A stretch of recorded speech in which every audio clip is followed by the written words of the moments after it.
what I'm going to talk about is the Lightline, and just recently realized, since Chesapeake Angler hasn't been out and I haven't been writing about the Lightline, guys are actually not know what the Lightline is. New guys. I was paddling in the other day and guys were going out and they asked me if I caught any fish, and I was like, yeah, I caught them on the Lightline. And they questioned me what I was talking about. I was like, oh shit, I really haven't. Nobody, there hasn't been that information flown about it. So what the Lightline actually is the shadow of the bridge from its own lights. All right, so you have the bridge, it's a cross section of the bridge, light coming over top, right? You got the light shining down.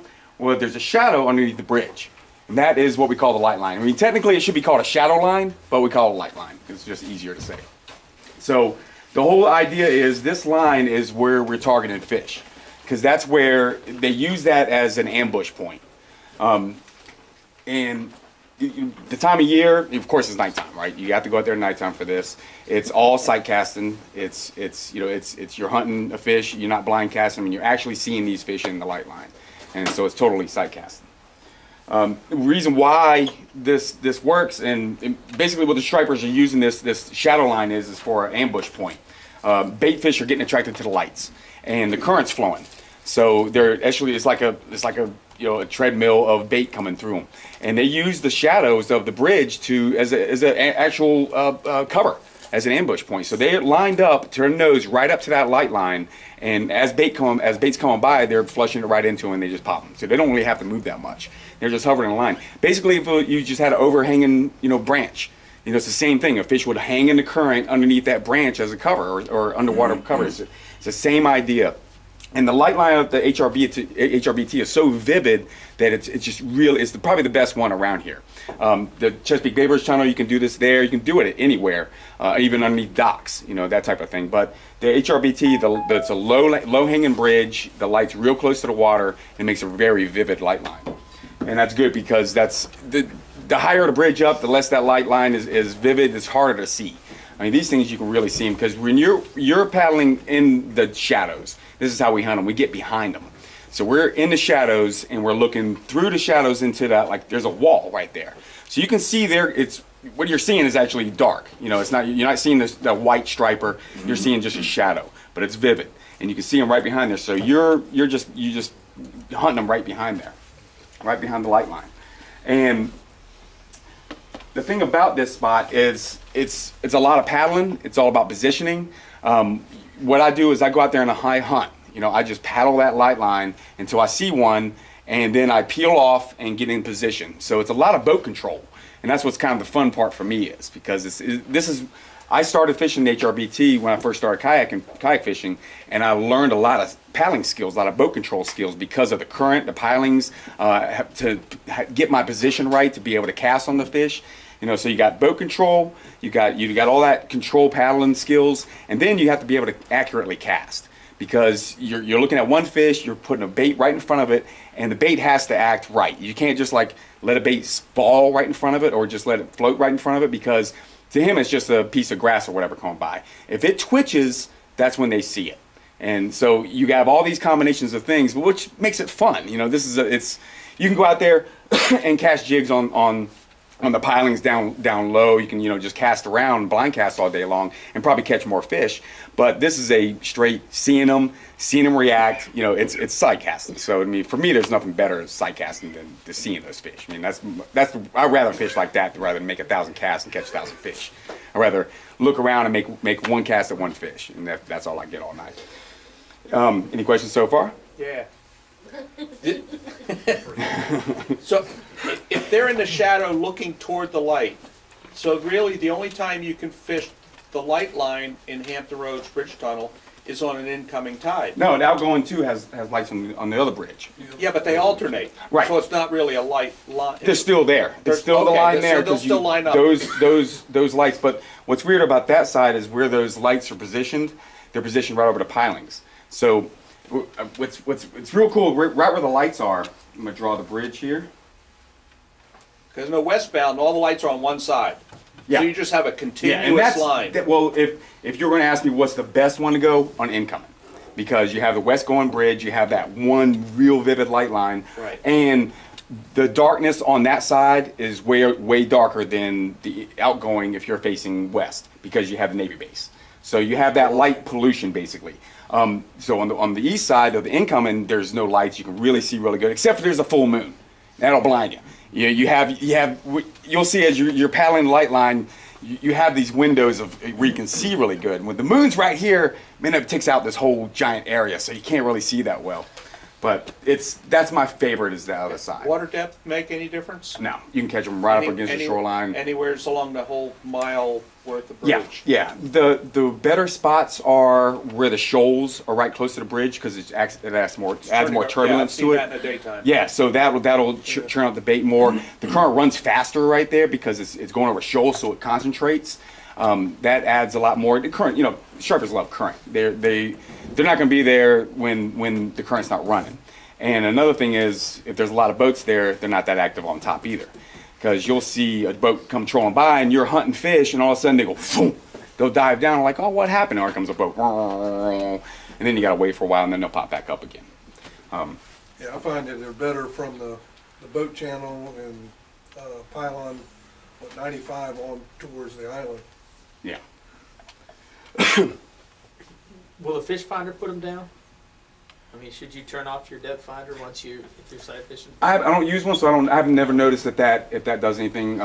It's real shallow there. It's for the most part, you're under 10 feet for the most part, until you got to the channel near the bridge and it drops down deeper. For the most part, it's really shallow. That's why it's ridiculous when guys are trolling out there. You see guys trolling and they're just dredging bottom. That's all they're doing, because it's real shallow, especially in that shoal. You can stand up in that shoal. It's real soft, but you can stand up on it. Then the one in the middle, you got the hump in the middle. Yeah. Where it's real rough. Yep. The washing machine, and it's at low tide. You're only in about 1.5 feet. Yeah. Those are also really good flounder spots. That's why HRBT is a good flounder spot too, because all those. Swimming too. Yeah. But all that structure adds. Good spot for swimming. But all that structure, that's structure. That's structure just like the bridge is, just like the Lightline is. Those shoals add to the beauty of that spot. What's cool about the Lightline is, okay, so this is where we're looking from on top. Like, say the bridge is not there, right? These are the pilings of the bridge. So you look, this is the road. This is the shadow on the water. This is the Lightline. This is the pole Lightline, right? So this is where the fish are lining up, and they'll also be right here. So you'll find them right here. Now the thing about the other bridge is that's right here. So it's a little bit tougher spot. That's facing eastward or westward? Well, this one, without this one's facing eastward. The bay, on the bay side. On the bay side. The other one, where he was talking about the lights are set, scattered. Alternate. You got the lights that are right above the pilings. That's the Navy base side. Yeah, the Navy base side. And it's also weird because the current runs, like when it's going out, it runs like that direction. So when you're positioning, it's a little bit tougher, because usually this is the brightest spot. This area right here is going to be the brightest spot. So you're going to be able to see them here, or you're going to be able to see them move by here. On that other side, it's right there, so you have a tougher spot to go on. What time is it that you're talking about this? Just at nighttime. Yeah. In the past, it used to be all year long. The stripers are kind of thinned out there. Not so much of my opinion of the stripers are gone. I think they're just moving into different grounds. I think this used to be this is a resident spot. These stripers live, hang out there and kind of grow up there like it was like high school. You know what I mean? And then they graduate there and move out to the ocean and move out to the bigger fish and to the migrating spawning guys. But this used to be like that picture that's posted up for this. That was taken 10 years ago. It used to be literally like stripers lined up where you can walk across them, and we used to be able to just paddle by and just tail slap them. Like Three Stooges. It was crazy. I used to explain like somebody on top of the bridge dumping buckets of bricks, bricks over the water, just exploding. It used to be crazy out there. It's thinned out, but I think their stripers have moved into marshes. You get more stripers in marshes nowadays, where it used to be just at the bridges and just in. It's good. What that says is the quality of bait is getting better, and the backwaters are getting better. So the baits are inside where it should be, and the stripers are following. How do you think everything's got a cycle. Trout are in good this year. Puppy drums started coming good back again last year. Nobody's catching croakers this year, so we're thinking. But I was catching croakers. I was catching decent. I'm not catching them. 15, 16 inches. It was nice. You throw a line in and I catch croaker, but what I was catching croakers is not in the usual time. Right. I wasn't getting the fall run. right? I was getting summertime. I was catching, I was going out and targeting 14, 15-inch croakers in the summertime. Well, do you think the stripers are coming back around, so it's getting ready to get their slack? To my big stripers are these. Schoolies. Schooling, well, they're, it's year class. If they have a good spawn year class. They're putting limits on now, right? They're putting new limits where you catch them one, I think it is, right? I forgot. I'm not. Yeah, January Next year. 1st, it's 1/21. 1/21. So they're really? changing the limit. So maybe they're trying to, with that, what they're trying to do is let They're the, adjusting. yeah, they're trying to let the small ones get into that size. So it's just all adjustment. With conservation, you got natural cycles, and then you got the conservation effort. So the rules and all that stuff have to go into play. So it's a lot of, if you've been fishing for a long time, you see that it's a test. It's always tested. I mean, even It's like the sizes on flounder. yeah, It used to be, what, 18? Yeah, 18 yeah. and a half, And now it's down to 16 and a half. and it Like, seems to be okay. doing good. And now they'll see how the catches are, and then they'll adjust. That's how the regulations work. And like Sheep said, it used to be no limits, and they nearly wiped them out. They put limits on them, and now they're coming back, and it seems like it's doing really good. So that's why they haven't cut them back or added or anything like that. So it seems all right. But the stripers are weird because it's a migrating thing. And the big spawners are north and south. And it's a commercial fish. Yeah. It's a heavy commercial fishery, so that's another issue, and that's a whole nother world apart from us. But that goes into a whole lot of money in politics and stuff. But back on the striper on the light line, one of the really cool things about was said is the paddling part, right? So you got the current coming in, and what I'm doing is I'm cruising right along here, right? So it's kind of wild because you're coming through and you got all this current. So like I say, this is my kayak. I'm paddling through, and I'm trying to skim through. So we're always making contact with the pilings. It's bump, but you come through here and you kind of peel off this way. And what I do is I'll paddle. It's like a paddle tricks. It's just kind of scoot around. So I'll paddle one good side, like here, boom, and scoot around, and then I'll push my paddle in like this, right? So I'm coming around. Say this is the piling. I'm coming around like this. I'm paddling and I'm pushing. And then I'm getting on the other side of the paddle, and I'll stick my front paddle in to curve my stern around, and then paddle hard around and get it back around again. So it's out there. It's not only you're fishing, but I'm also trying to like exercise some skills. You know what I mean? I'm trying to have fun with doing that type of thing out there. You're trying to put yourself into a skid around the piling. Yeah. Basically, the fishtail it around and come back around. And because you bump it, and not only, I don't think it scares the fish because it's so noisy out there. I mean, we can talk to each other. We're not scaring fish. I think boats. Well, there's cars going. Yeah, there's cars, trucks. noise, and all that stuff. So it's one of the noisiest places around here to fish. But I don't think that's you hit the piling, but it'll throw you off. You're paddling on, and because really the whole time when I'm doing this, I'm staring at the light line. I mean, I'm staring at the light line so hard that my eyes get dry, and I have to remember, I'll blink. You better blink because you're in hunting mode. This is full on. You're a cat looking for any kind of movement. As soon as you see that movement, you peel off on it, and that's what I do. I'm cruising along, and I see a fish right here, and I go, "Arr!" and get in position. And you got the current running, so I'm paddling, and I get into almost a hover position where I paddle up, and you have that momentum, right? And you kind of glide it. You don't want to cross the line because you don't want to run over top of them. But you have the momentum, and at that momentum, I'm picking up my rod and making my cast, right? So I figured I have about 3 casts before that current gets me starting to go back again, and I have to reset. So, and the thing is really accurate cast, right? So you have those fish that are facing the light line, and you want to cast out in front of them and pull it right in front of them.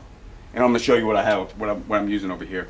And right at this moment, right here, right when they turn and look at it, you want to twitch it, right? So you're looking at them turn on it, and because if you turn on it and you just pause, they'll just let it go by, and then they'll keep on going. So you really want to get it. You see them turn, you want to twitch it at that moment because then boom, they'll hit it hard. And I'm using all like Topwater stuff, not letting it sink any. Just using my regular backwater rod. It's medium action, but I'm using dark plastics.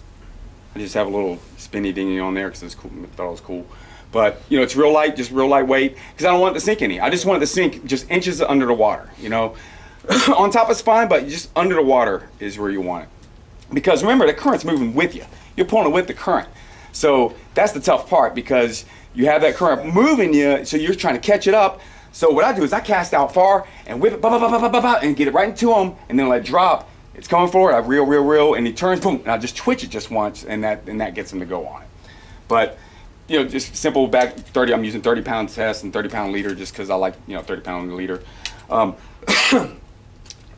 Typically right now, there's been 30 inches there. I saw a 30 incher last time I was there, hunted that thing for about a half hour and never saw it pop up again. And that's the thing, you see, you know, 18 incher, 18 incher, 18 incher, all of a sudden you see a bigger one and you get obsessed about it. Well, I get obsessed about that one, and I'm looking for that one. But it used to be, you know, you used to be able to hunt them. And that's what I do, is like, if I see one in between these two pilings, I'll hang out in these two pilings. You know, if I see them, or a lot of times you'll see them right here in front of the pilings, because in front of a piling you have the reflection of the wave and the current, so it actually acts as a little bit of a push off. So they can use that a little bit, and you'll feel it when you ride right next to it. You'll feel that your boat can actually kind of deflect using that water that's coming off that piling. But those fish will sometimes be there, and sometimes when you're crossing in front of it, you'll run over them, right? So that's when you go, I'll back up and I'll hang here for a little while just to see if they pop back up again. And when they do, and that's when I'll make my cast. But I'm not making my cast until I see them. I'm just hovering, just eyeballing. I'm maybe, you know, pacing back and forth in that area, or in the next couple areas. You know, here's where the light pole is right here. So I'm looking in these two different, you know, this set of pilings, this set of pilings, and this set of pilings for those fish, if I come into an area with them. Used to be big schools of them in certain spots. Last time I was out there, I was seeing them individuals and in pairs, and they were moving. Yeah, and sometimes they'll hang in one spot, like hang right in that T of the light pole. But a lot of times they're just cruising and hunting, and that's kind of fun because then you got to cruise and hunt with them. You got to have to kind of chase them down, and it's all that. It's hunting, man. It's more hunting. This is more like hunting. You know, side casting is more like hunting than it's fishing. But yeah, it's all about that accurate cast, boat positioning, and making that presentation just right. Any questions so far? You're not using a topwater lure of any kind. You can, but it's or they're just not. No, they do, but you have to make that pop, and you're coming with the current, so it's a little bit more of a hard action to get those things to act right as you're coming with the current. That's why this with the tail on it, you know, with the tail on it, I can just twitch it and give it a little bit of action. But any of the, and I like the dark plastics, right? I got these. That's what I have on there right now, and then any kind of dark plastics like that type of thing, you know. Dark with some glitter. Silver sides is what basically is out there. So if you can imitate a silver side, that's real good. Something dark where it's, you know, because remember, they're looking at silhouettes, right? So this is, bright colors aren't a big deal. You want a silhouette to be able to, because they're looking at something dark. Anything like that works. And yeah, just like a weedless hook is what I'm using. That's that owner hook that with a little spinny dingy. Also, there was I think Gamakatsu has a bait holder hook. It's got little barbs on it. Yeah. It's got no weight on it. That one works fine too. I used to use that a lot. It's got a real nice hook because that keeps your bait on. You know. So you're only casting 15 feet, 20 feet? If that. Sometimes when they used to be, when they were thicker, they were less sketchy, and you can cane pole them. So you can basically just go over top of them, paddle, and have that much line out and go right in front of them and go twitch and catch them like that. You know, and you could probably still do that, but it's not so, it's not so accurate as it used to be. And a lot of times it would be, you're paddling by them, and you just whip your rod out and catch them real quick, you know, if you can do that. But it's real good to get set up, so because doing like that technique, if you're just paddling by and throw it out, you could be right here and all of a sudden, bam, you're on the pilings, he's on the other side of the pilings, and then you got, that whole situation. So that's why the whole positioning, getting that right cast, that's where it's really at. Because the bigger ones, as soon as they hook up, they're going to go running into the current. So, hopefully you'll catch them in between, and they're stripers, they're not bulldogs. So they're going away from the pilings? Yeah, at first. Okay. They'll feel they're in trouble. Yeah. And then they go deep and all that stuff. Or you leave your bait hanging off your bow while you're trying to get the that for the other one, and they come up and just smack Yep. again. Yep. Be quick. Make sure your hand's near it. So it doesn't do any good to be out in the light and say anchor up and fish back toward the Yeah, shadow. well, that's what usually the boats do. Right. Yeah, but there's no sight casting there. If you do that, the best thing to do is cast, instead of casting like this and pulling back, cast along. You know what I mean? That's Go because along the- go yeah. sideways.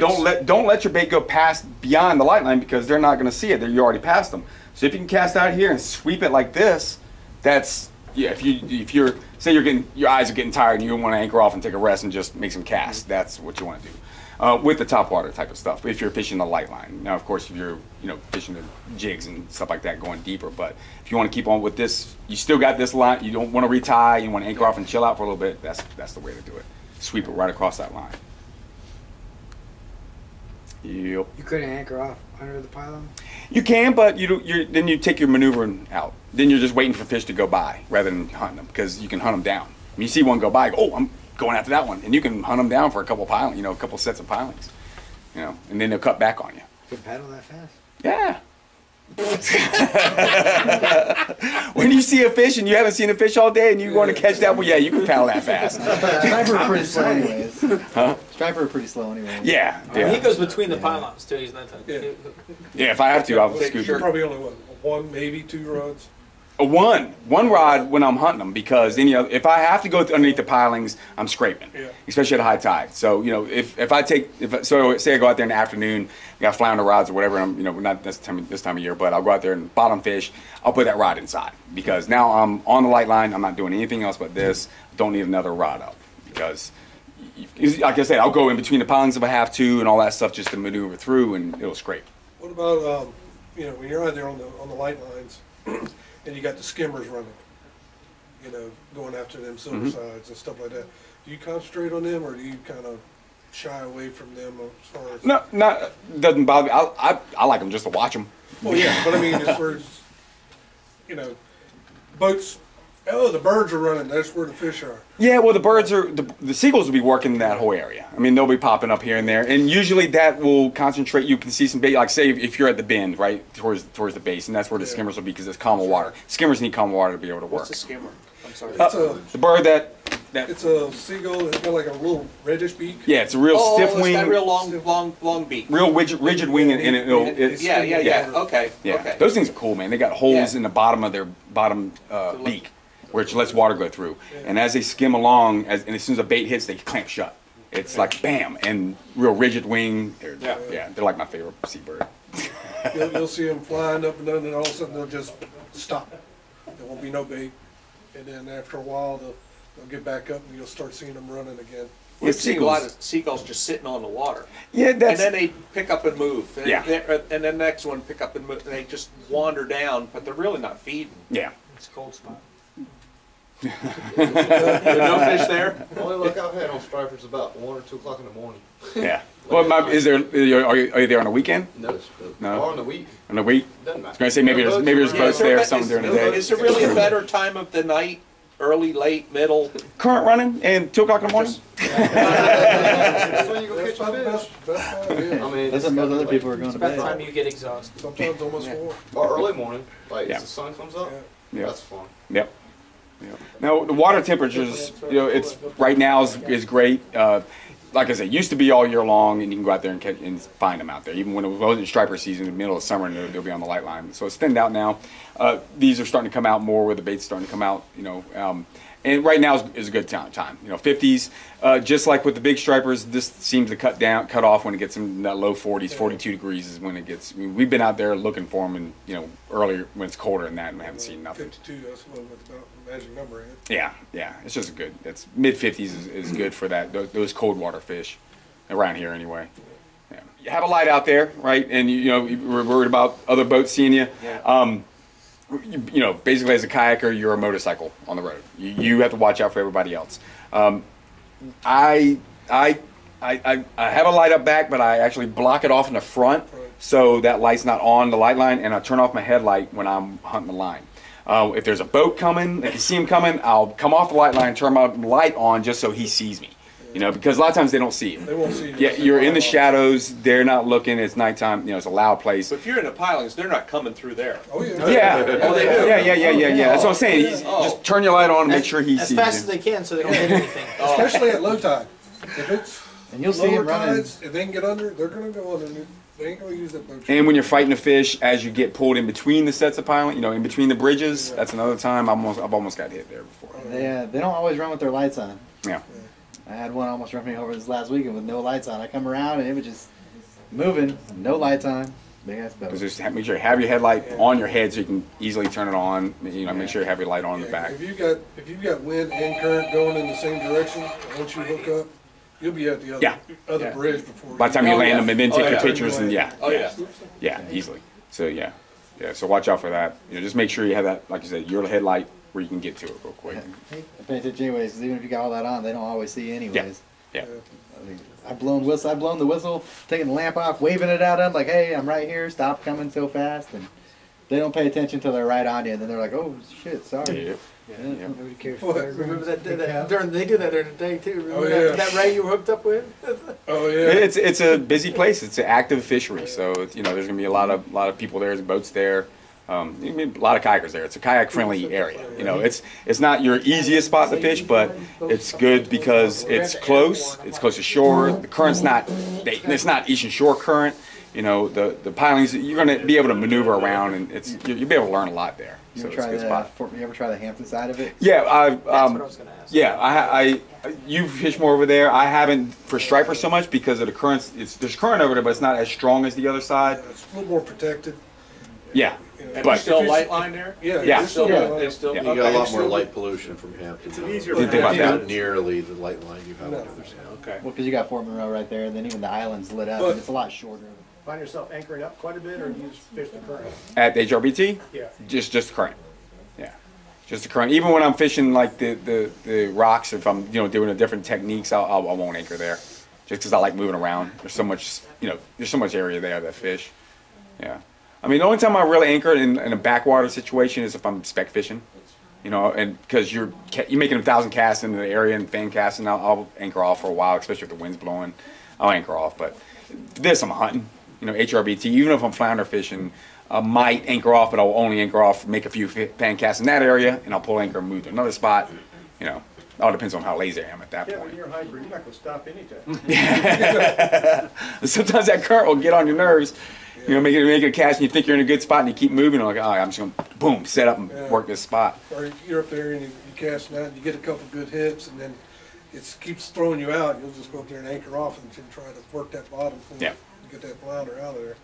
Yeah, I mean you could do that with the light line thing, but like I said, it's I'm hunting. You know, moving around, being able to move, and they're not as thick as it used to be. I mean, back in the day, you can anchor off easier and really sit there and probably do that, but still, it's not as fun. It's not as fun. Then you got an anchor line right in front of you, and you're casting in front of you, and fishing on it. You know, it's a lot of stuff. So it's just more fun to be more maneuverable out there. So that's, Especially in that see, that's why technique. I would anchor in the light. Yeah. Then your anchor line's behind you. Yes. Yeah, and then you're casting back to it. cast across that, you know, into there. Yeah. Only problem, Yep. only problem with that I've Both always had is good over there. is Just that on each side of the bridge. they're waiting. Your current's going towards the bridge into the light. So if you're up current casting, so you're throwing to the light and pulling it back out Mm-hmm. against the current, and they're waiting for it to be fled into. And you know, Yeah, just but like you But can't, if you- like but you if you- said, though, if you you have cast to to be- the side, let you it gotta swing let it- across. You have to be Yeah, you gotta accurate, let and to see where you're, make sure you have to real lure aware, line aware of where it is, because you don't want to sweep behind the light line. Yeah. I mean, you want to sweep it right in If you're gonna front. fly fish for them, that's the way to do it right there. Yeah. Yeah.